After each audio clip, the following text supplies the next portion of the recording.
Compact tablets திருப்பி பாப்புலராக ஆரம்பிக்குது. கட்சி ஒரு சில வருஷத்தில் பார்த்தீங்கன்னா லெனோவோட Y700 சீரீஸ், Huaweiயோட mate pad mini, red magic astra, redmi K pad குளோபலாக ஷாமி பேட் மினி இதெல்லாமே பார்த்துருக்கோம். இப்போ ஓப்போ இந்த காம்பேக்ட் டேப்லெட் லான்ச் பண்ணியிருக்காங்க, ஓப்போ பேட் மினி.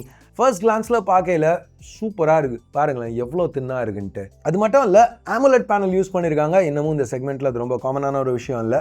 மற்றபடி குவால்காமோட லேட்டஸ்ட் ஸ்னாப்டிராகன் 8 Gen 5, ஒரு பெரிய கெப்பாசிட்டி பேட்டரி, ஆனாலும் வெயிட்டை 280 கிராமுக்கு கம்மியாக மெயின்டைன் பண்ணியிருக்காங்க. ஸோ இதுதான் காம்பேக்ட் டேப்லெட்ஸ்க்கு புது ஸ்டாண்டர்டா, இல்லை நோண்டி பார்க்கையில் உள்ள வேறு ஏதாவது காம்ப்ரமைசஸ் நோட்டீஸ் பண்ணனா? வெல், என் பேர் ஆஷ், நீங்கள் பார்த்துட்டு இருக்கிறது C4E Tech தமிழ். இதெல்லாம் பற்றி இந்த வீடியோவில் டீட்டெயிலாக பார்ப்போம். இதை யூஸ் பண்ண ஆரம்பிக்கல ஃபஸ்ட் எனக்கு ஆப்வியஸாக ஃபீல் ஆன விஷயம், அந்த இன்ஹேண்ட் ஃபீல் சூப்பராக இருக்குது. ஜென்யூனாக ரொம்ப நேரம் பிடிச்சி யூஸ் பண்ணுறதுக்கு கம்ஃபர்டபுளாக இருந்துச்சு. 5.39mm திக்னஸ், 8.8 inch டிஸ்பிளே, ரொம்ப காம்பேக்டாக இருக்குது, ரொம்ப லைட்டாகவும் இருக்குது. 279 grams. எந்த கொஞ்சம் வெயிட் அதிகம், ஏன்னா நான் டெம்பர் கிளாஸ் போட்டிருக்கேன்.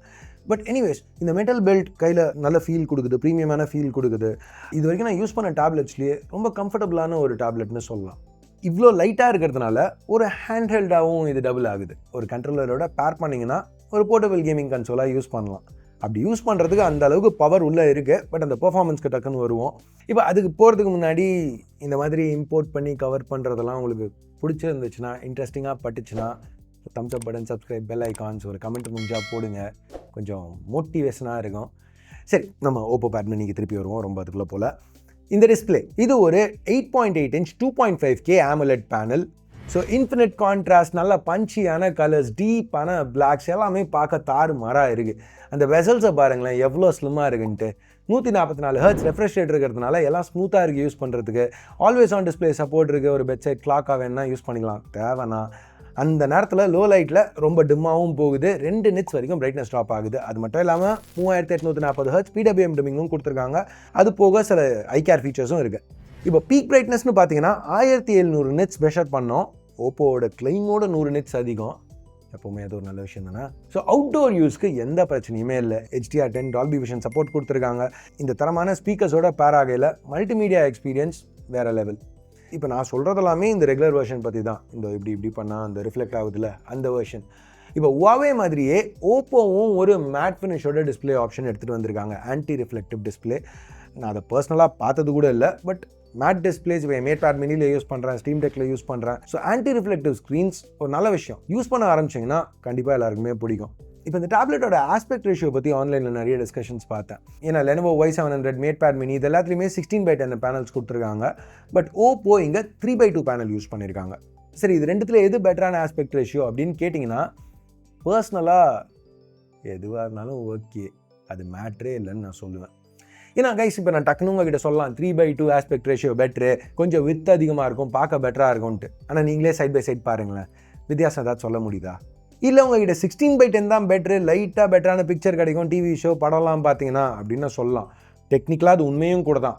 ஆனால் நீங்களே இங்கே பாஸ் பண்ணி பாருங்களேன். சைட் பை சைடு இருக்கிறத கூட நம்பர்ஸை செக் பண்ணால் தான் எனக்கு வித்தியாசம் நோட்டீஸ் பண்ண முடியுது. அப்படின்னா வெறும் ஒரு டேப்லெட்டை யூஸ் பண்ணி இருக்கிறவன் எங்கே நோட்டீஸ் பண்ண போகிறான்?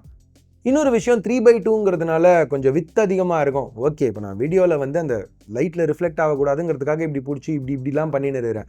பட் நார்மலாக யூஸ் பண்ணல நம்ம ஒன்று இப்படி பிடிச்சி யூஸ் பண்ணுவோம், இல்லை கையில் இப்படி வச்சு யூஸ் பண்ணுவோம். ஸோ பர்சனலாக என்ன கேட்டிங்கன்னா, இந்த சைஸில் 2 ஆஸ்பெக்ட் ரேஷியோவுமே ஓகே தான். இங்கே எனக்கு Huawei பண்ண ஒரு விஷயம் இன்னும் பிடிச்சிருந்துச்சு. இந்த செல்ஃபி கேமரா இருக்குது பார்த்தீங்களா, இந்த மாதிரி சூப்பர் ஸ்லிம் பெசல்ஸோட வர காம்பேக்ட் டேப்லெட்ஸில் ஒரு கட் அவுட்டில் தான் கேமரா வச்சானு வேறு வழி கிடையாது. வெல், டெக்னிக்கலாக வழி இருக்குது, அண்டர் டிஸ்பிளே கேமரா யூஸ் பண்ணலாம். பட் அதெல்லாம் விளங்காது, ரேட்டை ஏற்றும், உங்களுக்கு செல்ஃபீஸ் நல்லா வராது, வீடியோ கால் கூட லைட் அதிகமாக இருக்கணும், அதெல்லாம் தலைவலின்னு வச்சுக்கோங்களேன். ஸோ எதுக்காக அவங்க camera cut out, hole punch use பண்ணுறாங்கிறது எனக்கு புரியுது. ஆனால் Huawei மாதிரி இவங்களும் கார்னரில் கொடுத்துருந்தாங்கன்னா பெட்டராக இருந்திருக்கும். ஏன்னா 3:2 டிஸ்பிளேன்னு இருக்கையில் நீங்கள் 16:9 கான்டென்ட் மோஸ்ட்டாக டிவி ஷோஸ், யூடியூப் அந்த மாதிரி பார்க்கையில் அந்த பிளாக் பார்ஸில் இது அப்படியே மறைஞ்சிருக்கும். பட் ஆனால் என்ன பண்ணாலுமே சைடில் இந்த ஹோல் பஞ்ச் ரொம்ப ஆப்வியஸாக இருக்குது. ஐ மீன், இது ஒரு சில நாள் யூஸ் பண்ணதுக்கப்புறம் பெருசாக நான் நோட்டீஸ் பண்ணல. மோஸ்ட்டாக இதை யூஸ் பண்ணுறவங்க யாரும் நோட்டீஸ் பண்ண போகிறதில்ல, இல்லைன்னு சொல்ல. ஆனால் இது ரொம்ப ஒரு சின்ன விஷயம், ஈஸியாக அவாய்ட் பண்ணக்கூடிய ஒரு நெகட்டிவ். இப்போ நெகட்டிவ்ஸ் பற்றி பேசையில் இந்த டேப்லெட் பர்ஃபெக்ட்லாம் கிடையாது, இதில் நெகட்டிவ்ஸ் இருக்குது. ஸோ அது என்ன நெகட்டிவ்ஸ் அப்படின்னு கேட்டிங்கன்னா, ஒன்று செல்லுலர் வெர்ஷன் கிடையாது. சரி செல்லர் வெர்ஷன் தான் கொடுக்கல, மைக்ரோ எஸ்டி சப்போர்ட்டாவது தேடி பார்த்தா சுற்றி தேடி பார்த்தா எதுவுமே இல்லை, ஏன்னா மைக்ரோ எஸ்டி சப்போர்ட்டும் கிடையாது. ஆனால் இந்த மாதிரி ஒரு டேப்லெட்டில் ஹாப்டிக் ஃபீட்பேக் இல்லைங்கிறது எனக்கு ரொம்பவே ஏமாற்றமாக இருந்துச்சு. எனக்கு புரியுது அவங்க எல்லாத்தையும் ஸ்லிம்மாக மெயின்டைன் பண்ணணும்னு பார்க்குறாங்கன்ட்டு, பட் இந்த லெவல் பெர்ஃபார்மன்ஸ் இந்த ஃபார்ம் ஃபேக்டரில் ஹாப்டிக்ஸ் இல்லைங்கிறது. ஆனால் இப்போ நல்ல விஷயம் என்னென்னா இந்த லெவல் பர்ஃபார்மன்ஸ்னு சொன்னேன் தெரியுமா, அதுதான். ஏன்னா பர்ஃபார்மன்ஸ் தாறுமாறாக இருக்குது. Snapdragon 8 Gen 5 யூஸ் பண்ணியிருக்காங்க, LPDDR5X ரேமோடையும் UFS 4.1 ஸ்டோரேஜோடையும் பேர் பண்ணி. பார்க்குறதுக்கு இப்படி இருந்துச்சுன்னா கூட சஸ்டெயின் பர்ஃபார்மன்ஸ் ரொம்ப இம்ப்ரெசிவாக இருந்துச்சு. ஸோ இப்போ ஸ்டெபிலிட்டி மட்டும் இல்லை, நல்லா கூலாகவும் ரன் ஆச்சு. கிட்டத்தட்ட 41 டிகிரியில் மேக்ஸ் அவுட் ஆச்சு. ஸோ தெர்மல் ஹெட்ரூம் இருக்குது. அதாவது ஓப்போவுக்கு வேணும்னா அவங்க இந்த பர்ஃபார்மன்ஸ், இந்த சஸ்டெயின் பர்ஃபார்மன்ஸை இன்னும் கூட புஷ் பண்ணுறதுக்கு ரூம் இருக்குது. ஸோ கைஸ், இந்த டேப்லெட்டில் பின்னாடி ஜிகுன்னு எல்இடி கிடையாது, ஃபேன் கிடையாது, இந்த ரொம்ப திக்காகவும் இல்லை, அந்த மாதிரிலாம் எதுவும் பெருசாக அவங்க ப்ரமோட் பண்ணல. ஸோ டக்குன்னு பார்க்கல இது யாரும் கேமிங் டேப்லெட்னு நினைக்க மாட்டாங்க. ஆனால் கேம்ஸ் இந்த ஓப்போ பேட் மினியில் விளையாடுறதுக்கு ரொம்பவே நல்லா இருந்துச்சு. அட்லீஸ்ட் ஸ்டோரேஜ் ஃபில் ஆகிற வரைக்கும். ஏன்னா மைக்ரோ எஸ்டி சப்போர்ட் இல்லை. ஏன்டா ஏன்? இப்போ ரெகுலர் யூஸ்னு பார்த்தீங்கன்னா இது ColorOS Android 16 மேலே பில்ட் பண்ண வெர்ஷன். ஃபார்ம் ஃபேக்டர் சின்னதாக இருந்தாலும் நம்ம ஓப்போ OnePlus கிட்டேருந்து பார்த்து அந்த மல்டி டாஸ்கிங் ஃபீச்சர்ஸ் எல்லாமே இங்கேயும் அவைலபிளாக இருக்குது. ஸோ கிட்டத்தட்ட ஃபுல் ஸ்க்ரீனில் 3 ஆப்ஸ் ஒரே நேரத்தில் ரன் பண்ணிவிட்டு, அதுக்கு மேலே ஒரு ஃப்ளோட்டிங் விண்டோவில் ஒரு ஆப்பை கூட வச்சு இத்தனுண்டு ஒரு ஸ்க்ரீனில் அதெல்லாம் பண்ண முடியுதுங்கிறது சூப்பராக இருந்துச்சு. ஜெஸ்டர்ஸும் நல்லா ஒர்க் ஆச்சு. இதெல்லாமே இப்படி யூஸ் பண்ணல கூட பேட் மினி நல்லா ஸ்மூத்தாக ரன் பண்ணிச்சு, உள்ள பவர்ஃபுல்லான சிப்செட் இருக்கிறதுனால. இங்கே ஸ்டைலஸ் சப்போர்ட்டும் கொடுத்துருக்காங்க, நல்லா இருக்குன்னு தான் நான் கேள்விப்பட்டேன். பட் நான் பர்சனலாக இன்னும் டெஸ்ட் பண்ணல. நான் பர்சனலாக டெஸ்ட் பண்ணது, அட்லீஸ்ட் ஃபர்ஸ்ட் இம்ப்ரெஷன்ஸ் ஃபார்ம் பண்ணது பேட்டரி லைஃப் பற்றி. இங்கே 8000 mAh பேட்டரி கொடுத்துருக்காங்க. இது வரைக்கும் நான் 3-4 நாளைக்கு ஒரு தடவை தான் சார்ஜ் பண்ணிகிட்ருக்கேன். யூஸ்வலாக 50% கீழே போகையில் ஒரு நாளும் நைட் அட்லீஸ்ட் 2 மணி நேரம் யூஸ் பண்ணிட்டுருக்கேன். So early impressions battery life ரொம்ப நல்லா இருக்கிற மாதிரி தான் தெரியுது. ப்ளஸ் சார்ஜ் பண்ணணுன்னு வரையில் 67 வாட் சார்ஜர் பாக்ஸ்லேயே இன்க்ளூட் பண்ணியிருக்காங்க. ஸோ வேறு என்ன, கேமராஸ் யூஸ்வலாக பிராண்ட்ஸ் டேப்லெட்ஸில், அதுவும் இந்த மாதிரி டேப்லெட்ஸில் கேமராஸ்க்கு முக்கியத்துவம் கொடுக்க மாட்டாங்க. ஆனால் ஓப்போ இங்கே அவங்களும் முக்கியத்துவம் எதுவும் கொடுக்கல. முன்னாடி ஒரு 8 மெகா பிக்சல் கேமரா நல்ல வைடான ஃபீல்ட் ஆஃப் வியூவோட கொடுத்துருக்குறாங்க. வீடியோ கால்ஸ்க்கு ஓகே. பேக்கில் ஒரு 13 மெகா பிக்சல் கேமரா, உங்களுக்கு அப்போ டாக்குமெண்ட் ஸ்கேன் பண்ணணுன்னா பண்ணிக்கலாம், அவ்வளோதான். பெருசாக சொல்லிக்கிற மாதிரி எதுவும் இல்லை. பட் ஓவரால் ஒரு பேக்கேஜாக பார்க்கையில் ஓப்போ இங்கே ஒரு நல்ல ப்ராடக்ட் டெலிவர் பண்ணியிருக்காங்க. இப்போ கைஸ், காம்பேக்ட் டேப்லெட்ஸ்னு வரையில் ஸ்டார்டிங்கில் உள்ள நெக்ஸஸ் டேப்லெட்ஸ்லேருந்து, அந்த எக்ஸ்பீரியா காம்பேக்ட் லைன்லேருந்து, இப்போ ரீசெண்டாக உள்ள Y700, ஆல்டு கியூப்ஸ், ஐபேட் மினி, எல்லா காம்பேக்ட் டேப்லெட்ஸுமே நான் யூஸ் பண்ணியிருக்கேன். எனக்கு ஜென்ரலாக காம்பேக்ட் டேப்லெட்ஸ் ரொம்ப பிடிக்கும். ஸோ இவ்வளோ டேப்லெட்ஸ் யூஸ் பண்ணியிருக்கிறதுனால பல brands first generational product launch பண்ணி பார்த்துருக்கேன். அந்த லான்ச்சஸ்லேயே இருக்கிறதுலே தான் ஒரு சாலிடான ஃபர்ஸ்ட் ஜென் லான்ச் மாதிரி எனக்கு படுது. ஏன்னா லெனோவோட முதல் Y700 இருக்கட்டும், இல்லை ரெட்மியோட முதல் காம்பேக்ட் டேப்லெட், ரெட் மேஜிக்கோட முதல் காம்பேக்ட் டேப்லெட், இல்லை Huaweiயோட முதல் காம்பேக்ட் டேப்லெட் கூட எடுத்துக்கோங்க. எல்லாத்தோடையுமே ஒரு பெட்டரான கம்ப்ளீட் பேக்கேஜ் இங்கே ஓப்போ ஆஃபர் பண்ணுறாங்க.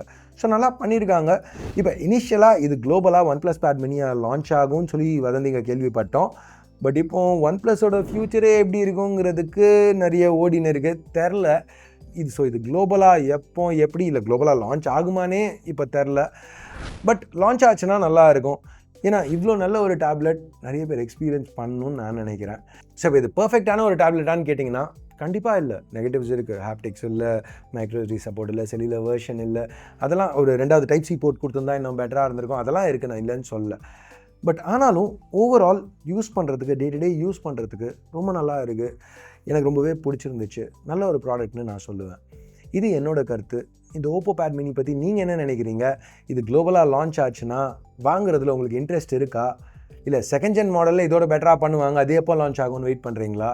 நீங்கள் நினைக்கிறத கீழே உள்ள கமெண்ட் செக்ஷனில் சொல்லுங்கள். ஸோ அவ்வளோதான் இன்றைக்கி வீடியோ பார்த்ததுக்கு நன்றி. Ash out.